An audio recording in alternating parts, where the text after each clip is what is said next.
बिस्मिल्लाहिर्रहमानिर्रहीम। अस्सलाम वालेकुम। This is Mohammad Sajid. आज हम टेंसेस को डिस्कस करेंगे कि फिंगर टिप्स के ऊपर किस तरह से उनको जो है प्रिपेयर किया जाता है।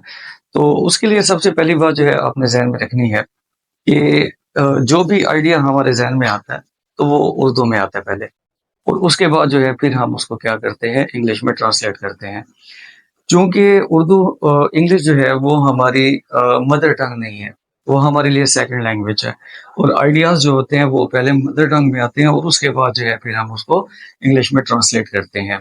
तो उर्दू में सबसे पहले आपने एक चार्ट जो है उसको याद रखना है। मिसाल के तौर पर मैंने आपके सामने 4 एक्सप्रेशन जो है वो लिखे हैं कि मैं लिखता हूँ, मैं लिख रहा हूँ, मैं लिख चुका हूँ, मैं 2 घंटों से लिख रहा हूँ। तो इसमें आप देखें तो पहला जो है आपके पास एक्सप्रेशन, उसके अंदर एक स्टेटमेंट है जिसके अंदर किसी काम को बताया जाता है।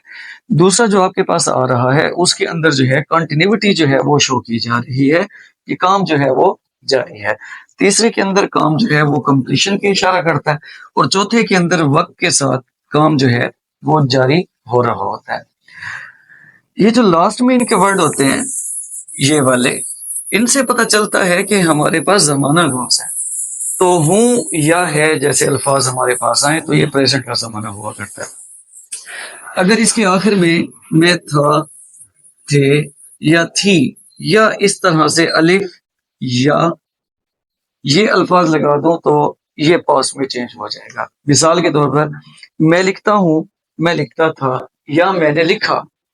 मैं लिख रहा हूँ, मैं लिख रहा था, मैं लिख चुका हूँ, मैं लिख चुका था, मैं 2 घंटों से लिख रहा हूँ, मैं 2 घंटों से लिख रहा था। तो ये 4 हमारे पास्ट के अंदर, 4 के अंदर चेंज हो गए। उसके बाद जब आप इसको फ्यूचर में लेकर जाते हैं तो फ्यूचर में हमारे पास कौन से 3 लफ्ज होते हैं जो इस्तेमाल होते हैं? गा, गे या फिर गे, ये इस्तेमाल होंगे। मैं लिखता हूँ, मैं लिखूंगा। मैं लिख रहा हूँ, मैं लिख रहा हूँगा। मैं लिख चुका हूँ, मैं लिख चुका हूँगा। मैं 2 घंटों से लिख रहा हूँ, मैं 2 घंटों से लिख रहा हूँगा। तो इस तरह उर्दू में हमारा चार्ट जो है वो चेंज हो जाता है। जिस तरह उर्दू में सिर्फ एक लफ्ज के चेंज से पूरा जमाना चेंज हुआ है, इसी तरह इंग्लिश में भी ऐसे ही होता है। सिर्फ एक लफ्ज के चेंज से अब पूरा टेंस जो है, एस्पेक्ट जो है वो चेंज कर लेते हो। मिसाल के तौर पर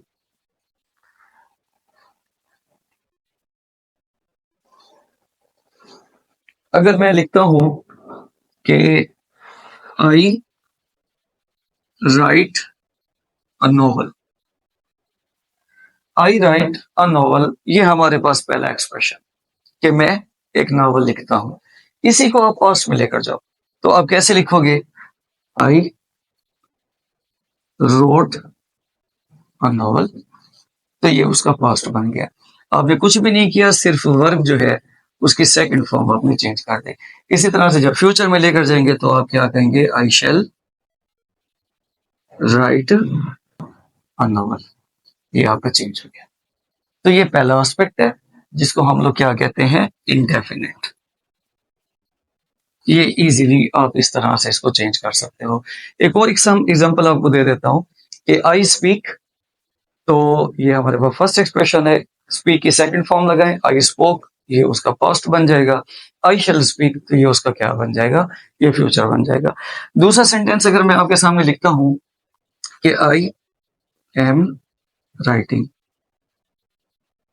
तो I am writing a novel X Y Z, जो कुछ भी है, तो हमारे पास देखें वर्ब कौन सा चल रहा है? आईएनजी चल रहा है। तो आईएनजी का वर्ब जहां भी आ जाता है तो ये कंटिन्यूटी जो है उसको शो करता है, यानी कि काम जो है वो जारी है।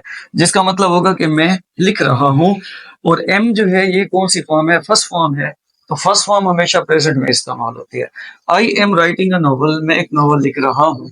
आपने इसको पास्ट में लेकर जाना है, आपने कुछ भी नहीं करना, सिंपली आपने जो चीज फर्स्ट फॉर्म में है उसकी सेकंड लगा दें। I was writing a novel, बाकी सारा का सारा जो है आपने वैसे का वैसा लिख देना, ये पास्ट में चेंज हो जाएगा।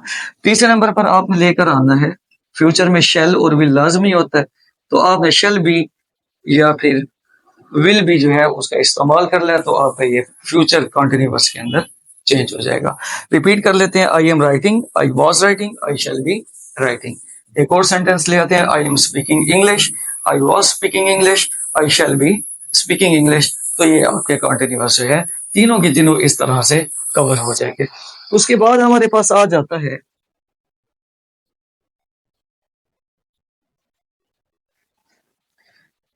तीसरा एस्पेक्ट हमारे पास कौन सा होता है? परफेक्ट। परफेक्ट में याद रखिएगा हमेशा वो होता है जब काम हम मुकम्मल कर लेते हैं। तो काम जब भी मुकम्मल करें तो वर्ब हमेशा थर्ड फॉर्म में आता है। मिसाल के तौर पर I have done my work. तो यहाँ देखिए ये हैव हेल्पिंग वर्ब है और डन जो है ये उसका वर्ब है और थर्ड फॉर्म के अंदर है, जिससे पता चला कि काम जो है वो मुकम्मल हो चुका है। अब हमने सिर्फ हैज और हैव इसके सेकंड फॉर्म लगा देनी है तो ये पास्ट परफेक्ट में चेंज हो जाएगा। मिसाल के तौर पर I have done my work, I had done my work. और अगर आपने फ्यूचर में लेकर जाना है तो फ्यूचर में शैल भी लाजमी होता है, I shall have done my work. बाकी किसी चीज में चेंज नहीं करना, आपका जो है परफेक्ट इस तरह से चेंज हो जाता है।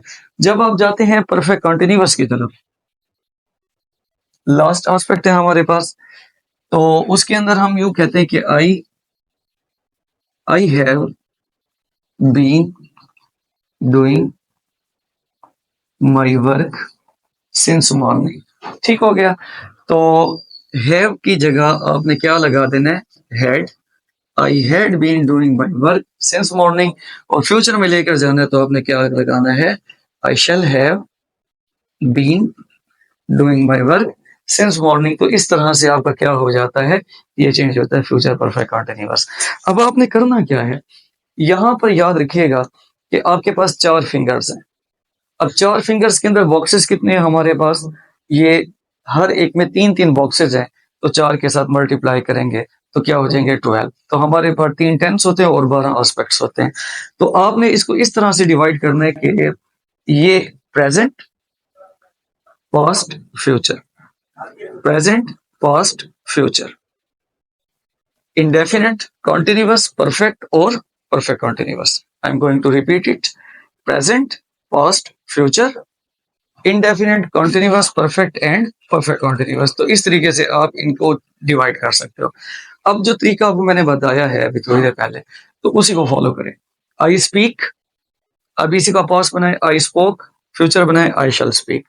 कंटिन्यूअस में आ जाए I am speaking, I was speaking, I shall be speaking. Perfect में आ जाए I have spoken, I had spoken, I shall have spoken. Perfect continuous में आए I have been speaking, I had been speaking, I shall have been speaking for 2 hours. तो ये आपके पास इस तरह फिंगर टिप्स पर आप इसको प्रिपेयर कर सकते हैं। एक और टेबल मैं आपको सुना देता हूँ। I go, I went, I shall go, I am going, I was going, I shall be going, I have gone, I had gone, I shall have gone, I have been going, I had been going, I shall have been going. तो इस तरीके से आप इसको prepare कर सकते हो। तो प्रैक्टिस में लें चीज़ों को। और अगर आपने हर टेंस के एस्पेक्ट को डिटेल से पढ़ना है तो उस पर वीडियोस बन चुकी हैं, तो आप उनको भी देख सकते हैं। आपको इंशाल्लाह ये चीज़ याद हो जाएगी और आपके काफ़ी काम आएगी। अपना ख्याल रखिएगा। Thank you so much.